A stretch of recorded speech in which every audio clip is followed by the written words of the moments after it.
Wane salon karatu kake da shi?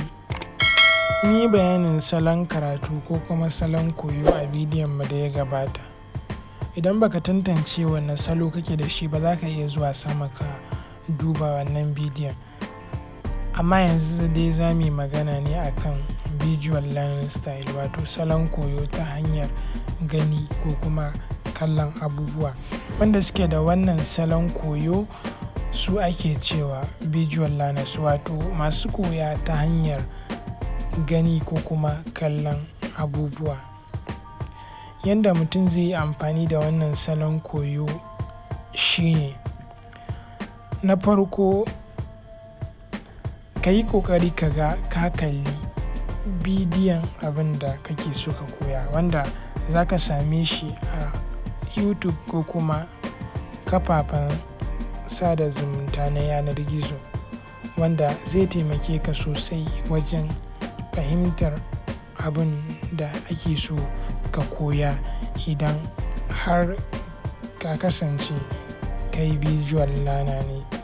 Sannan na biyu, ka yi ƙoƙari ka ga ka kalli abin a yanda yake a gaske, idan abin za a iya ganin shi. Idan kuma ba za a iya ganin shi ba, akwai abin da ake cewa 3-dimensional video ko kuma 3-dimensional structure ta wannan abin, wanda tsari ne wanda zai nuna ma yanda abin yake a gaske.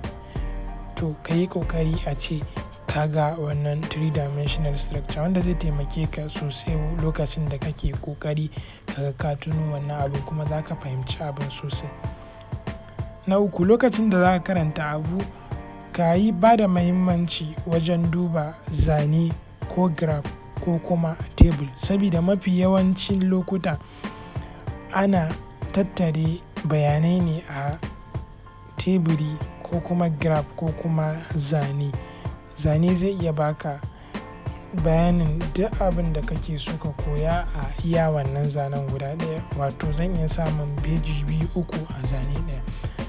Na hudu, za ka yi amfani da wannan tebura ko taswirar zuci ko kuma jadawali lokacin da kake karatu.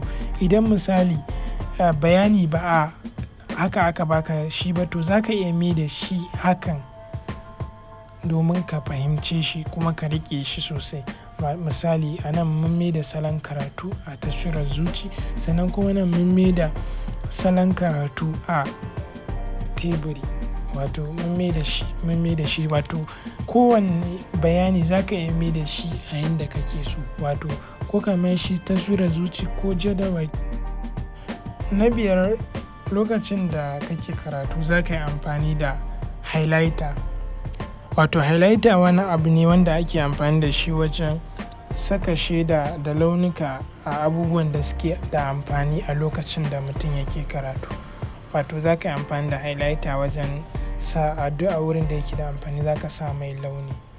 Na shida, duk lokacin da ake koyarwa ko kuma kake so koyi wani abu, to ka tabbata ka zauna a gaba ta yanda ba wanda zai kare ma abin da ake yi, wato za ka ga abin da ake yi a gabanka. Wannan zai taimake ka musamman lokacin da kake so ka tuna wannan abin da ya faru a wurin da kake. Wannan ba su kaɗai ne abubuwan da za ka yi amfani da su ba idan kana visual learner, wannan kaɗan ne daga ciki.